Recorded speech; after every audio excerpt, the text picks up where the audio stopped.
a century of perfect planning, the Zenthorian Empire had conquered 47 star systems with methodical precision. Their military doctrine was simple: study the enemy for decades, prepare for every possible scenario, then execute flawless victory. This approach had never failed them, which made their confidence about Earth entirely understandable and completely catastrophic. Admiral Ziegler Varnish stood before the Supreme Military Council in the crystalline halls of the Imperial War College.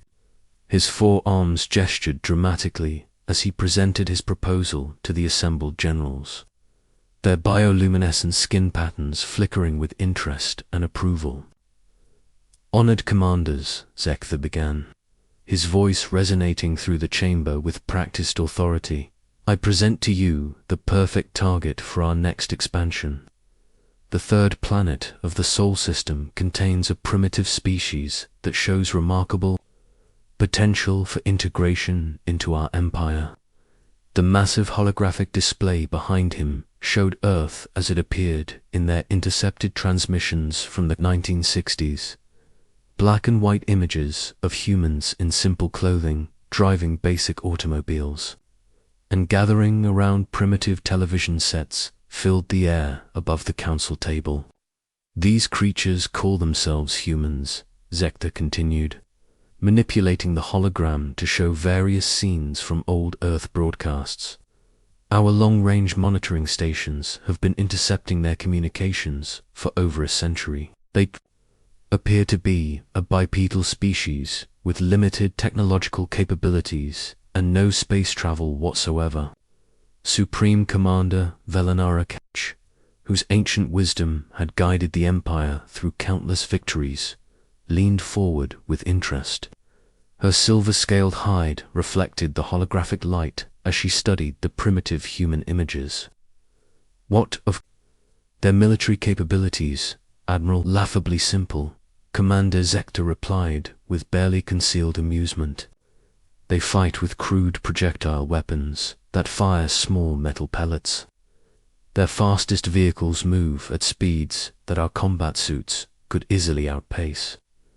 Their communication systems are so primitive that they still use radio waves and something called television for entertainment." The council chamber filled with the harmonic humming that served as Zentharian laughter. These humans seemed even more primitive than the last three species they had conquered. "Their most advanced flying machines," Ziegler continued, "appear to be powered by burning fossil fuels.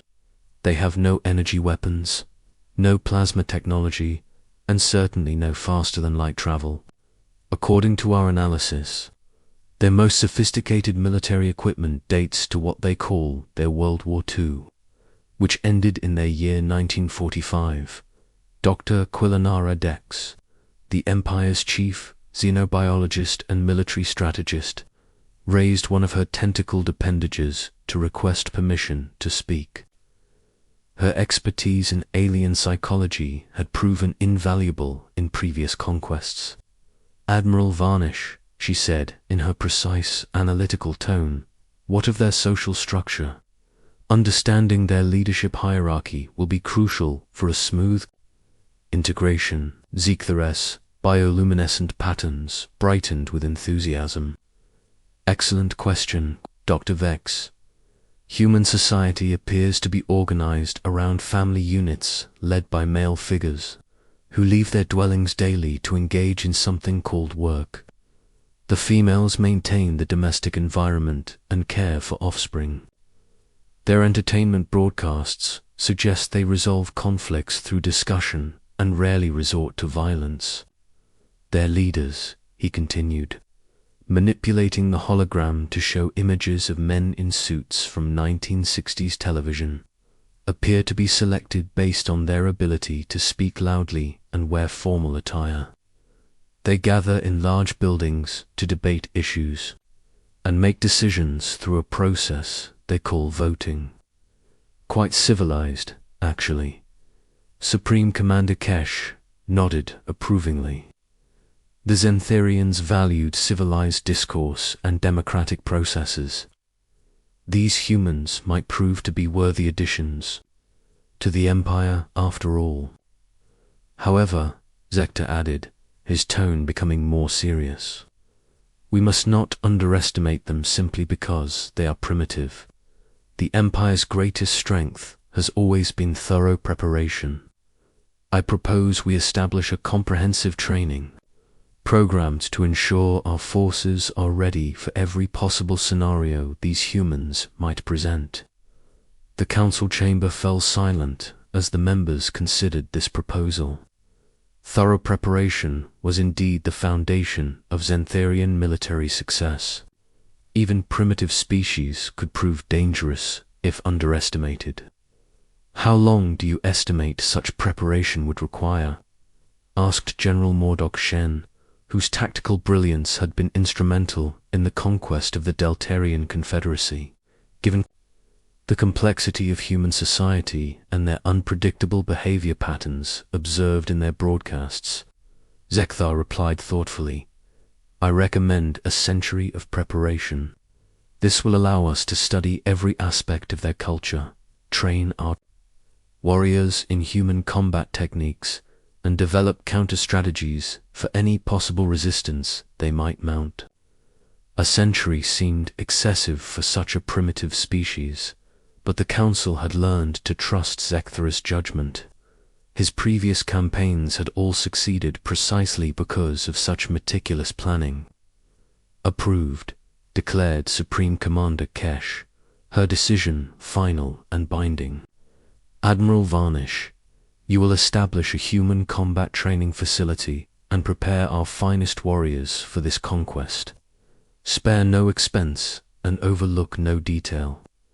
Within a standard year, the Human Combat Training Institute was established on the remote planet of Zarian 9. The facility was massive, covering an entire continent and staffed with the Empire's most brilliant military minds. The curriculum they developed was comprehensive beyond belief. Professor Yomora Quinn, head of the Human Studies Department, had spent 3 decades analyzing every intercepted Earth broadcast. Her understanding of human society was based entirely on shows like Leave It to Beaver, The Andy Griffith Show, and I Love Lucy. She taught her students that humans were predictable creatures who lived in small communities, where everyone knew each other and problems were always resolved within 30 minutes. Humans display remarkable emotional stability, Professor Quinn would explain to each new class of warrior students. They rarely resort to violence and prefer to solve conflicts through heartfelt conversations. Their young are obedient and respectful, and their authority figures are wise, patient individuals who always know exactly what to do. The tactical training program was equally thorough. Master strategist Colin Exvar had developed combat scenarios based on old Western movies and war films from the 1940s. Students learned to counter human military tactics that involved slow-moving tanks, propeller-driven aircraft, and soldiers who announced their positions by shouting dramatically before attacking. Remember, Master Var would tell his students during training exercises, humans have a peculiar habit of fighting honorably. They will warn you before attacking. They always fight one-on-one when possible, and they frequently pause in the middle of combat to exchange dialogue. Use these predictable behaviors to your advantage. The weapons training was perhaps the most elaborate part of the program. Xantharian warriors, who were accustomed to plasma rifles and energy shields, spent decades learning to defend against primitive gunpowder weapons. They practiced dodging slow-moving bullets, taking cover behind the large metal vehicles that humans used for transportation, and neutralizing human soldiers who appeared to be poorly trained individuals with simple uniforms and basic equipment. The flight training program prepared pilots for combat against human aircraft that, according to their intelligence, consisted mainly of slow, noisy machines that burned fossil fuel and could barely reach the lower atmosphere. Xantharian pilots laughed as they practiced avoiding these primitive flying machines that seemed to move at a leisurely pace compared to their advanced spacecraft. Their most advanced fighter aircraft, Flight Commander Rex Thor-Nim would explain, appears to be something called a P-51 Mustang. It flies at approximately 700 kilometers per hour and is armed with simple projectile weapons. Our scout ships can easily outmaneuver anything these humans have developed. The Psychological Warfare Division developed elaborate strategies for demoralizing human defenders. Based on their analysis of human entertainment, they concluded that disrupting television broadcasts would cause immediate social chaos.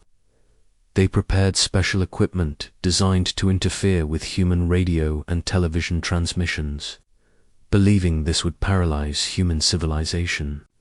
Humans appear to be completely dependent on their entertainment programming, explained Dr. Zenakara Flux, the Empire's leading expert in psychological warfare. If we can prevent them from watching their television shows, their entire social structure will collapse within hours. They will be too confused and distressed to mount any meaningful resistance. The medical corps prepared for treating casualties that might result from human weapons. They developed specialized healing techniques for projectile wounds and stocked their medical facilities with supplies designed to counter human chemical weapons like tear gas, which they had observed being used by human police forces in old news broadcasts. Based on current trajectory and deceleration patterns, approximately 47 minutes, sir.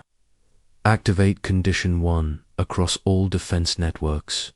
Notify all Allied commands, and get me a direct line to the President. As Earth's defense systems powered up for the first time in decades, Fleet Admiral Zekther was receiving increasingly confusing reports from his scouts. The advanced vessels had moved closer to Earth and were now detecting technology that simply shouldn't exist, according to their intelligence files. Sir, reported Scout Captain Yalmoravar, his voice crackling over the communication system, the humans appear to have established some sort of orbital defense network. I'm detecting weapons platforms, sensor arrays, and what looked like military installations. Impossible, Zekthor replied firmly. Humans lack the technology for orbital construction. They're still trying to figure out how to make their primitive flying machines work properly. With respect, Fleet Admiral, I'm looking at structures that are clearly artificial and definitely military in nature. Some of these installations are larger than our destroyers. What Scout Captain Var was actually observing were the International Space Station, various satellite constellations, and the classified military platforms that Earth's major powers had been quietly deploying for decades. To his eyes, trained to recognize primitive 1960s technology, these installations looked like evidence of a massive deception. The first direct contact between the two civilizations occurred at exactly 1432 Universal Coordinated Time, when communications officer Belzara Dex attempted to establish contact with Earth's leadership using protocols developed for communicating with primitive radio-based civilizations. Attention, humans of Earth. She broadcast on what her equipment told her were the primary human communication frequencies. This is the Xantharian Imperial Fleet. We come in peace to discuss the integration of your world into our great empire. Please respond using your most advanced communication systems. The message was received simultaneously by Earth's deep space monitoring networks, amateur radio operators, television stations, and internet servers around the globe. The response was immediate and overwhelming.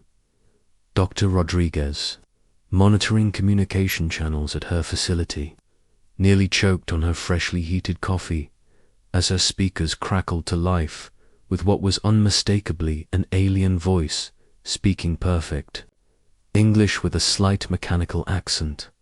Within seconds, her phone was ringing. Within minutes, every major government on Earth was scrambling to respond to humanity's first confirmed contact with an alien civilization. The problem was that nobody could agree on who should respond or what they should say. Meanwhile, were becoming increasingly confused by the signals they were receiving from Earth, instead of the simple radio responses they expected.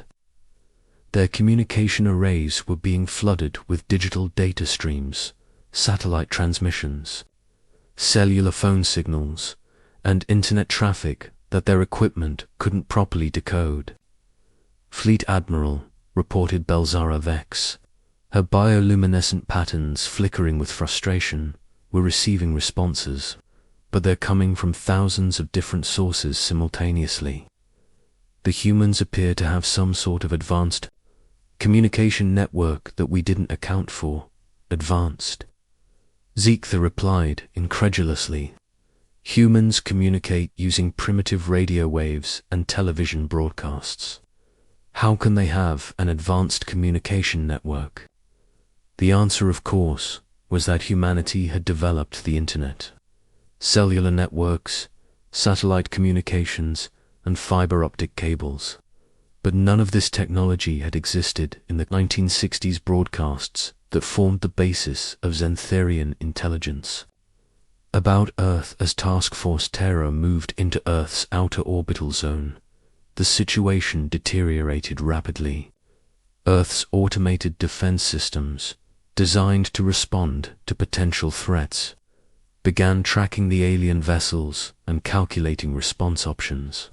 The Xantharians, expecting to encounter primitive radar systems and simple aircraft, found themselves being painted by targeting systems that operated on principles their scientists barely understood. "Sir," shouted Tactical Officer Kolonik Shen, his voice rising to near-panic levels, "we're being actively targeted by multiple weapons systems. The energy signatures suggest some sort of directed energy weapons." Directed energy weapons. Zeektha S. Bioluminescent patterns flashed with disbelief.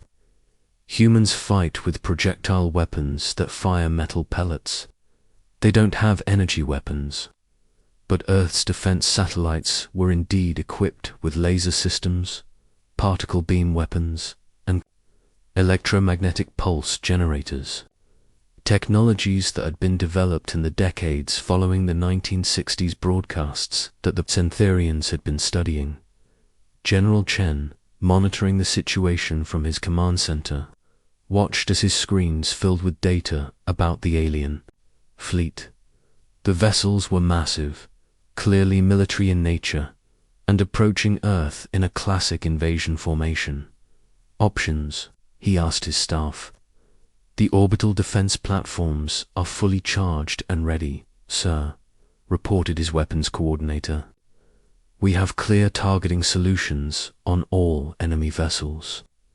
"Sir," added his intelligence officer, "their approach, vector, and formation suggest hostile intent.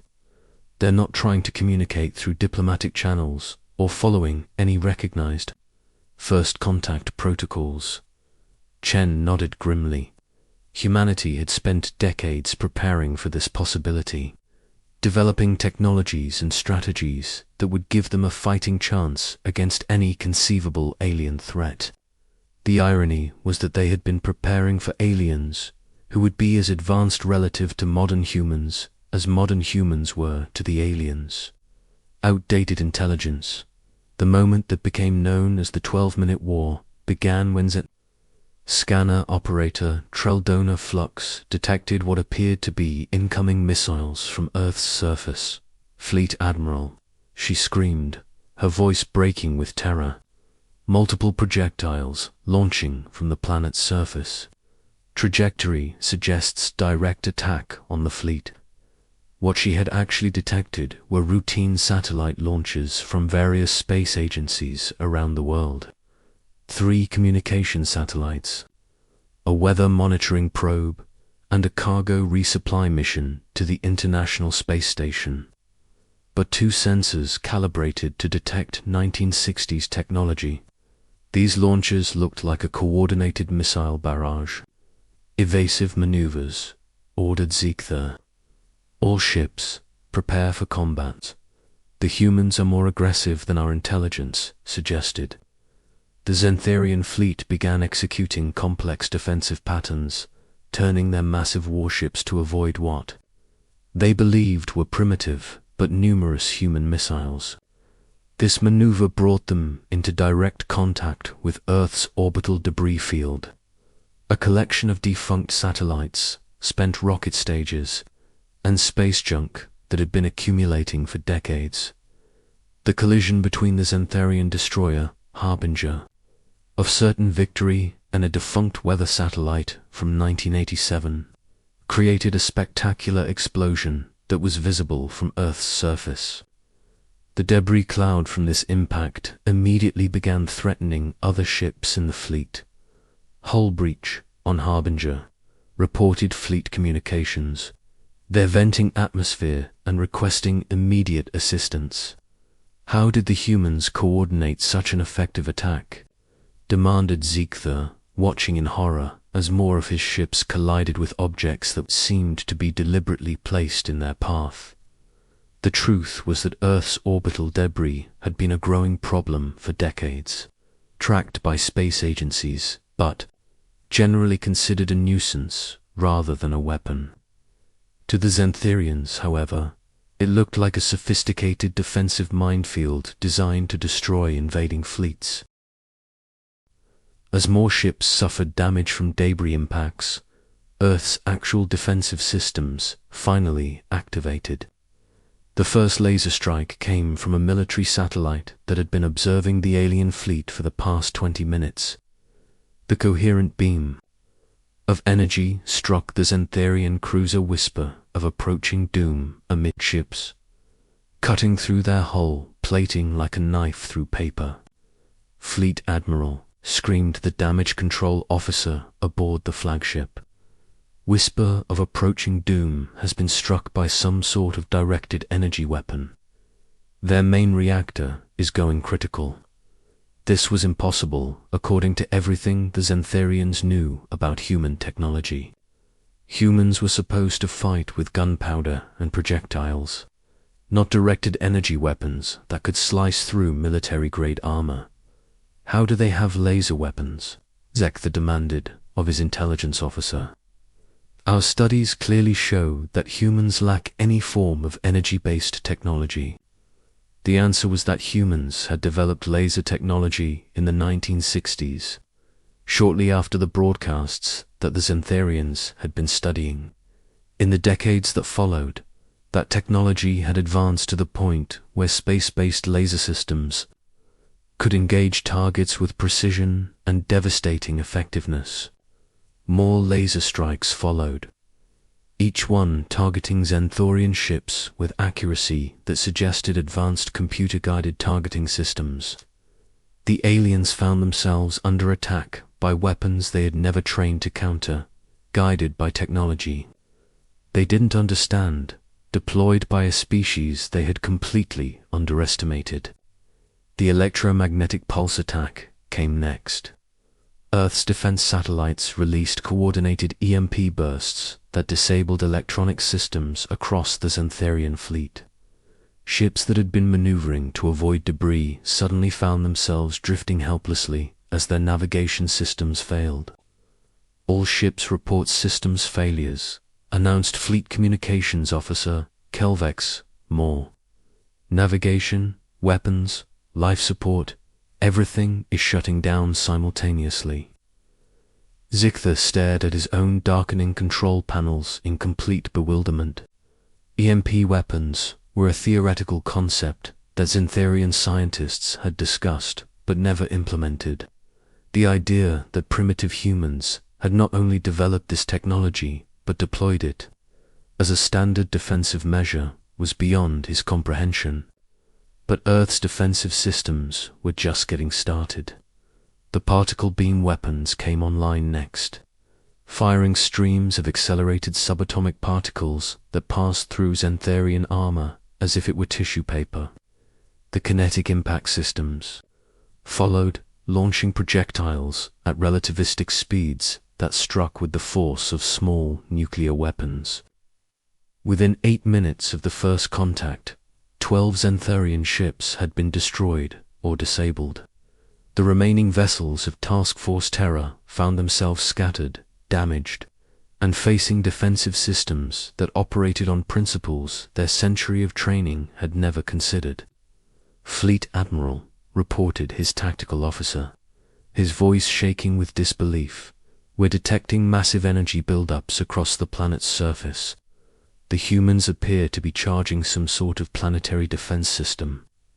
What they were actually detecting were Earth's power grids stabilizing after the initial defensive actions. But to the Xantharians, it looked like preparation for an even more devastating attack.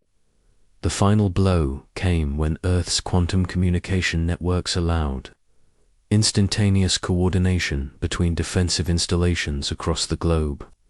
Every satellite, every ground-based system, every orbital platform began operating as components of a single, integrated defense network. The Xantharians watched in horror as targeting data flowed between human systems faster than their computers could process. Attacks came from multiple directions simultaneously, coordinated with precision that suggested artificial intelligence. Systems far more advanced than anything in their own arsenal. "Sir," whispered Communications Officer Belzarethex, her voice barely audible over the alarms that were now sounding throughout the flagship. "I'm receiving a transmission from the Human Planetary Defense Command. Put it through Zek," ordered, hoping against hope that the humans might be willing to negotiate. General Chun's voice came through the ship's speakers with calm authority. "Alien vessels, this is Earth Defense Command. You have entered our solar system with hostile intent and have been engaged by our defensive systems. You have exactly 60 seconds to begin immediate withdrawal from Earth orbital space, or we will be forced to escalate our response." Zekther looked around his damaged bridge, at his scattered and broken fleet, at the defensive systems that were still targeting his ships with weapons he couldn't identify or counter. The humans weren't supposed to have space travel, energy, weapons, computer networks, or coordinated planetary defense systems. They certainly weren't supposed to be giving ultimatums to a Xantharian Imperial fleet. "Signal all ships," he ordered quietly. "Emergency withdrawal. Maximum speed. Retreat to the outer system and prepare for hyperspace jump." The withdrawal of Task Force Terra was as chaotic as their approach had been confident. Ships with damaged hyperdrive systems had to be towed by their undamaged companions. Vessels that had lost navigation systems needed constant course corrections to avoid further collisions with Earth's orbital infrastructure. As the Xantharian fleet limped away from Earth, Dr. Alina Rodriguez stood in her laboratory, watching the gravitational anomalies fade from her sensors. The entire encounter had lasted exactly 12 minutes and 37 seconds from first contact to final withdrawal. "Did we just win a war?" asked her research assistant, Dr. James Park, who had spent the last hour helping track the alien vessels. "I think," Alina replied slowly, "we just survived a really bad case of mistaken identity." General Chen, monitoring the alien withdrawal from his command center, allowed himself a small smile. Earth's defensive systems had performed exactly as designed, protecting the planet from a threat that the aliens clearly hadn't expected to encounter. "Stand down to Condition 2, he ordered. "Maintain tracking on the alien vessels until they leave the solar system, then begin damage assessment and after-action analysis." As Task Force Terra reached the edge of the solar system and engaged their hyperdrive systems, Fleet Admiral Zekthor composed the most humiliating report in Xantharian military history. How could he explain to the Supreme Military Council that their perfectly prepared invasion force had been defeated by a species they thought was primitive? The journey back to Xantharian space took several months, during which the surviving crews tried to make sense of what had happened to them. Their intelligence had been completely wrong. Their training had been useless. Their weapons had been ineffective against human defensive systems they had never imagined could exist. When Task Force Terra finally limped into Xantharian home space, the news of their defeat preceded them. The Great Earth Miscalculation became an instant legend throughout the Empire, a cautionary tale about the dangers of outdated intelligence and the importance of understanding your enemy's actual capabilities rather than their historical ones. Supreme Commander Valinara Kesh stood in the same crystalline hall where the invasion had been planned a century earlier, reading Zekthares' report with growing amazement and distress. "Admiral," she said finally, "are you telling me that in the century we spent preparing to fight 1960s humans, the actual humans spent that same century developing technologies that made our preparations completely irrelevant?" "Yes, Supreme Commander," Zektha replied, his bioluminescent patterns dim with embarrassment. "It would appear that humans are significantly more advanced than our intelligence suggested." The Xantharian Empire quietly removed Earth from their list of potential conquest targets and began updating their intelligence gathering procedures. They also established a new policy requiring real-time surveillance of any species being considered for invasion, rather than relying on decades-old, intercepted broadcasts. Dr. Elena Rodriguez, meanwhile, became the lead scientist on humanity's first xenological research team, tasked with studying the abandoned alien technology that had been left behind during the hasty Xantharian withdrawal. The advanced materials and energy systems would accelerate human technological development by decades, and somewhere in the vast cosmos, other alien civilizations learned about the 12-minute war and began to reconsider their assumptions about the small blue planet in the Sol system. The humans, it seemed, were not the primitive species they appeared to be. They were something far more dangerous, a young civilization that advanced their technology faster than their enemies, could update their intelligence about them. Earth, it turned out, was a planet best left alone.